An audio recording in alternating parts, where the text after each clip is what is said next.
itu masa mudanya dia pakai suso, jangan sampai kubongkar dukunnya siapa, ya. Nenek warokok pakai suso di itu, ya. Makanya betul, warokok itu masa mudanya dia pakai suso, jangan sampai kubongkar dukunnya siapa, ya. Nenek warokok pakai suso di itu, ya. Makanya Halo teman-teman, apa kabar? Semoga kalian selalu sehat dan dalam lindungan Tuhan Yang Maha Esa. Selamat datang kembali di Analisis Sengit, channel yang membahas berbagai video viral, kontroversi, dan saling respons antar tokoh yang sedang ramai diperbincangkan di media sosial. Di video kali ini kita akan membahas polemik yang melibatkan Sarwendah, Zanzabella, dan Waroka. Setelah muncul berbagai pernyataan yang memicu perdebatan, kini masing-masing pihak kembali memberikan respons yang membuat situasi semakin memanas. Di tengah ramainya komentar publik, muncul lagi berbagai pendapat, klarifikasi, hingga saling sanggah yang membuat banyak orang bertanya-tanya. Sebenarnya, bagaimana kronologi lengkapnya? Apakah semua yang beredar benar adanya, atau justru ada informasi yang masih perlu diklarifikasi? Yang menarik, perkembangan terbaru justru memperlihatkan bahwa perdebatan ini semakin melebar. Tidak hanya membahas pernyataan awal, tetapi juga menyentuh soal tanggung jawab atas isi podcast, reaksi para kreator konten, hingga jejak digital yang kembali diperdebatkan oleh warganet. Semua itu membuat isu ini semakin ramai dan memancing berbagai sudut pandang. Tonton videonya hingga usai, karena saya akan memberikan komentar cukup panjang di bagian akhir video. Yuk kita tonton videonya. betul. Aku mau bahas Emma Warokah ya, terserah kalian mau bilang aku pansos. Karena ku tengok-tengok komentar-komentar di video dia, kalau ada orang yang ngomongin dia, katanya dia itu pansos, ya kan? Ya seperti dia lah ya, mungkin dia pansos juga sama Sarwendah. Ya iyalah, Sarwendah 34 juta, lah dia cuma 1 juta, berarti dia pansos sama Sarwendah. Walah Kalena kenapa kakak borong semua? Aku tuh mau bilang kayak gitu tadi, nggak tahu diri, perkara mimpi nuduh-nuduh orang. Ini fitnah, ini mulut jahanam. Udah agak sakit kayaknya ya, mimpi dibawa ke dunia nyata, lalu dia memframing seolah-olah ya kan. Dan dia meyakini bahwasannya Wen itu pergi ke Gunung Kawi untuk ritual, lalu dia pengen dijadikan tumbal. Emang orang gilo kau nih. Gue bersyukur banget perkara Sarwendah yang pergi ke Gunung Kawi ini membawa berkah bagi umat Buddha. Kenapa? Karena semakin ramai orang yang datang mempertunjukkan pada saat mereka Ciamsi. Dan Ciamsi itu adalah salah satu dari ritual ibadah agama Buddha. Nah biasanya orang-orang kalau sudah berdoa pada para dewa, lalu mereka melakukan tanya jawab. Lalu terjawablah jika diizinkan oleh bambu tersebut. Apa yang membuat gue jadi bersyukur? Bersyukur karena semakin banyak orang tahu bahwasannya tempat ibadah kami adalah tempat sakral yang dimana doa-doa mudah sekali untuk dikabulkan. Terutama buat orang-orang yang sedang menderita, meminta pertolongan urusan rezeki. Begitu, mantap Sarwendah.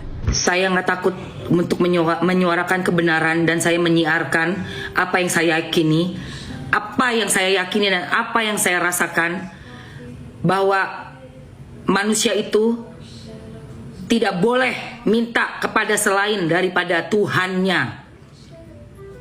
Bahwa kenyataannya banyak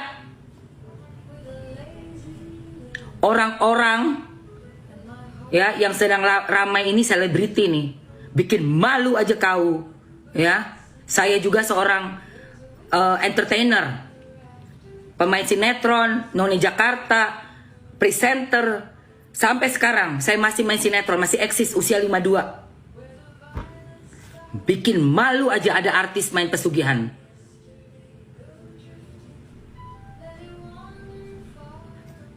Kau serbu aku dengan banyak sekali akun-akun mujair, nggak takut.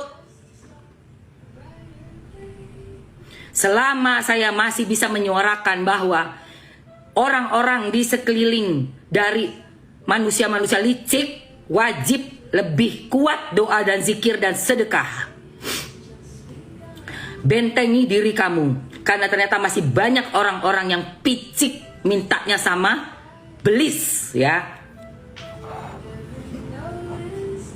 Bikin malu, nggak punya percaya diri, nggak punya skill. Gak punya ilmu, gak punya bakat. Taunya ritual aja lu. Sampah kau, ya. Benci banget gua. Astagfirullahalazim. Dengerin nih, pengalaman pribadi real di podcast Densu. Dengarkan ini. Pembantu pada tahu dong. Pembantu nggak ada. Oh nggak. Hanya ada saya sama Pak Yon. Terus yang bersihin rumah siapa? Nggak ada. Paling saya sama Pak Yon. Karena kan memang satu rumah itu 3 lantai. Si artis ini bisa dibilang sendiri. Nggak ada siapa-siapa. Terus berakhirnya bagaimana itu kisahnya dia dengan Gunung Kawi itu? Jadi waktu itu saya nggak tahu ya. Ini memang rencana Allah mungkin. Jadi pada saat itu saya diminta untuk pulang karena ibu saya sakit. Oke.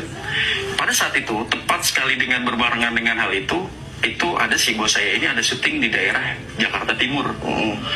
Nah, Jakarta jadi saya pulang Timur. ini ditelepon ini pagi sama ibu ya. Nah, siangnya itu mereka syuting, sore harinya habis maghrib saya ditelepon sama Pak Yono kalau artis ini meninggal dunia. Umur pendek gitu. Udah berumur sih. Artis ini udah Waktu dia kesana udah umur berapa? kepala 4. Oh berarti dia meninggal di usia kepala 4. Iya, betul. Meninggalnya dikasih tahu penyebabnya apa? Jadi lehernya itu kayak digorok. Berarti bisa ini dong investigasi dong. Iya, cuman itu saya nggak tahu ya belum tentang kesitunya itu kenapa. Cuman kan ditutup semua tuh. Saya nggak tahu itu tentang kebenarannya benar seperti itu atau hanya kena teknis lapangan, saya nggak tahu. Jadi intinya lu tidak datang lagi. Enggak, itu saya udah pulang. Itu saya udah di Jawa. Berapa lama itu selama lu jadi asisten proses dia main-main begitu? Setengah tahun Ada penampakan di rumah? di rumah. Apa penampakan apa? Ular. Penampakan ular beneran. Ular besar itu tuh sering jadi kan kamar saya ini kan deket banget sama kamar yang dilakukan ritual. Oh. Itu bersebelah, bisa dibilang sini ke sini gitu aja. Jadi cuma diapit sama kamar mandi kecil. Nah dari situ tuh saya sebenarnya udah sudah nggak nyaman. Karena dari situ saya udah sering telepon ibu saya. Nah dari situ setiap malam itu mimpi saya itu benar-benar nggak enak dan sering dikasih bahasanya flashback di gunung itu. Karena saya itu sempat kayak ketarik sama ular besar, saya ditarik. Ini ceritanya di mimpi nih kalau Itu yang cerita di ular mimpi. besar. Kalau yang ular itu lihat beneran? Itu lihat beneran di kamar saya. Satu kali atau beberapa Kali sampai yang tadi saya bilang kakinya itu bukan manusia pun saya sering melihat di rumah itu. Oh, dari gunung itu dia ada nongol di rumah. Iya, dan itu lebih banyak di rumahnya. Mukanya manusia. Mukanya manusia. Pada tahu dong. Pembantu nggak ada. Nggak ngajar Hanya ada emang. saya sama Pak Yon. Terus yang bersihin rumah siapa? Nggak ada. Paling saya sama Pak Yon. Karena kan memang satu rumah itu. Mas, lu nanti dikatain sama pengikut-pengikutnya, lu dikatain gokil. Lu nanti dibilangnya lu sakit jiwa lu, ya. Karena apa, mereka semua tuh udah satu komplotan, konspirasi kau. La ilaha illa anta subhanaka ini kuntu minaz zolimin. La ilaha illa anta subhanaka ini kuntu minaz zolimin. La ilaha illa anta subhanaka ini kuntu minaz zolimin. La ilaha illa anta subhanaka ini kuntu minaz zolimin. Kuncen-kuncen sana, saya tanya, di sini beneran isu pesugihan tuh beneran ada nggak? Nggak ada. Mereka bilang pesugihan yang ada tumbalnya nggak pernah ada. Boleh saja kalau seandainya bilangnya Gunung Kiwi itu adalah tempat suci, tempat sembayangan, tempat makan leluhur, dan lain-lain itu tidak apa-apa, karena memang kenyataannya begitu. Tapi jangan juga menolak fakta bahwa pesu gigi itu ada, gitu loh. Dan itu ada, pesu gigi itu ada, jadi jangan dihilangkan. Dan juga mungkin ya, banyak yang tidak berpendapat, satu bilang itu tempat pariwisata, tempat suci, tempat ini, cuma disalahgunakan apapun itu.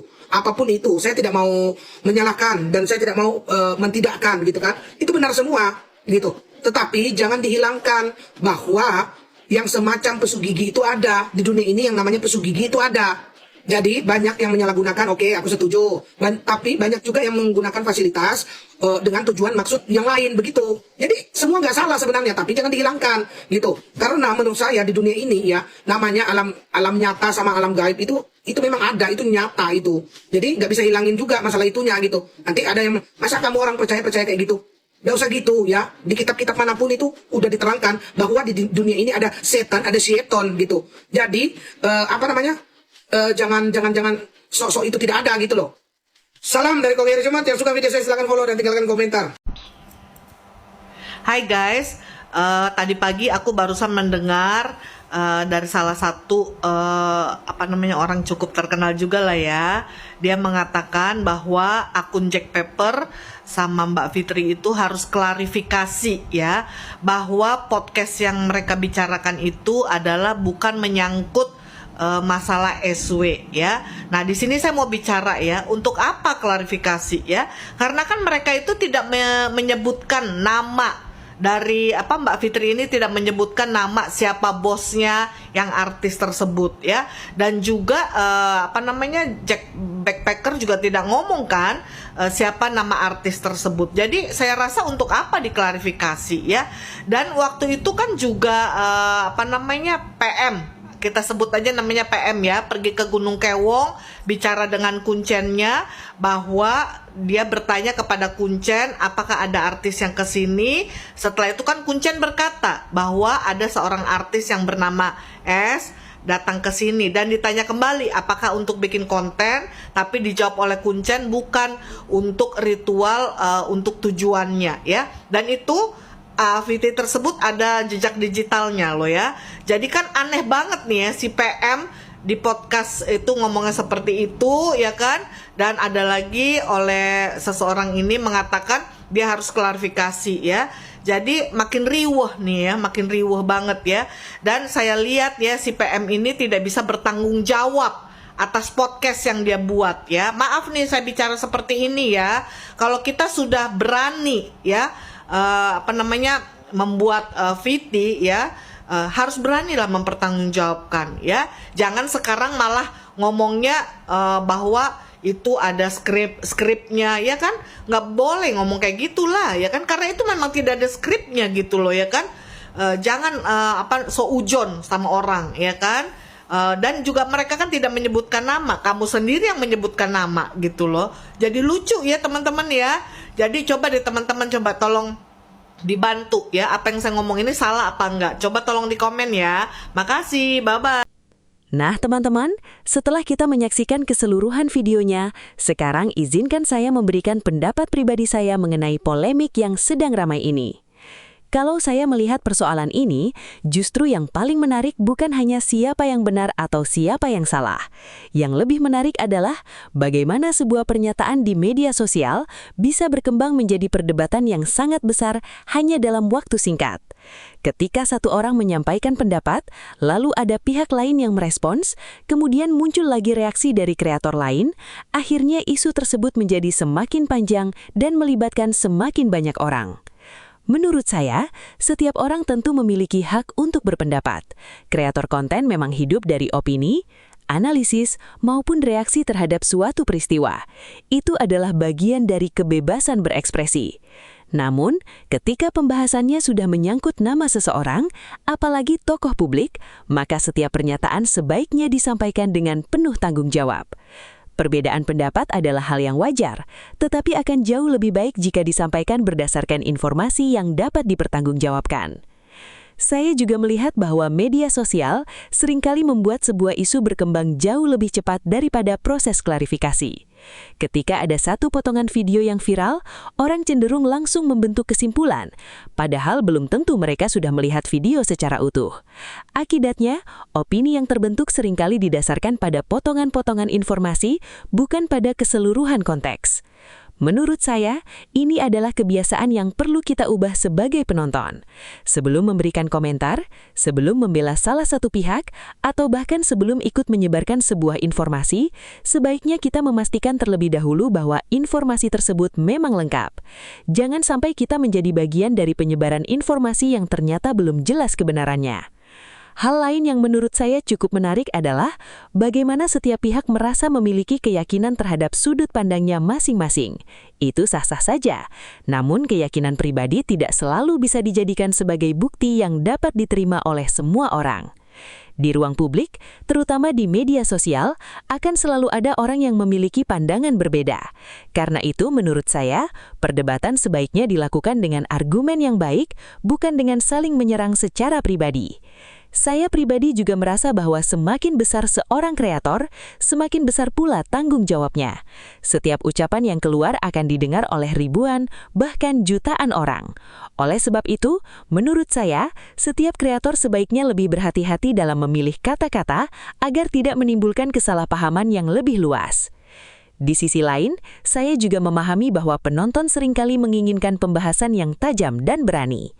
Akan tetapi, menurut saya, keberanian tidak selalu berarti harus menggunakan kata-kata yang keras. Justru keberanian yang sebenarnya adalah mampu menyampaikan kritik dengan cara yang tetap menghormati orang lain dan tetap berpegang pada fakta yang dapat diverifikasi.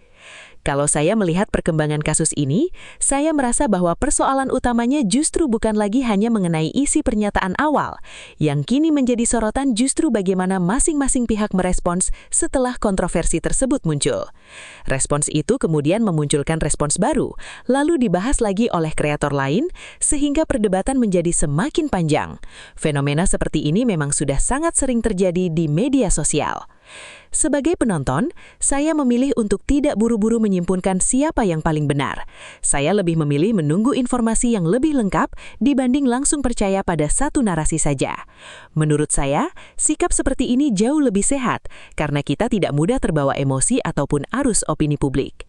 Saya juga berharap ke depan, semua pihak yang terlibat dapat menyelesaikan perbedaan pendapat dengan cara yang lebih baik. Kalau memang ada kesalahpahaman, tentu akan lebih baik jika dijelaskan secara terbuka. Kalau memang ada informasi yang keliru, akan lebih baik diluruskan dengan data dan penjelasan yang jelas. Dengan begitu, publik juga mendapatkan informasi yang lebih utuh. Bagi saya pribadi, media sosial seharusnya menjadi tempat untuk bertukar informasi dan berdiskusi secara sehat, bukan menjadi ruang untuk saling menjatuhkan.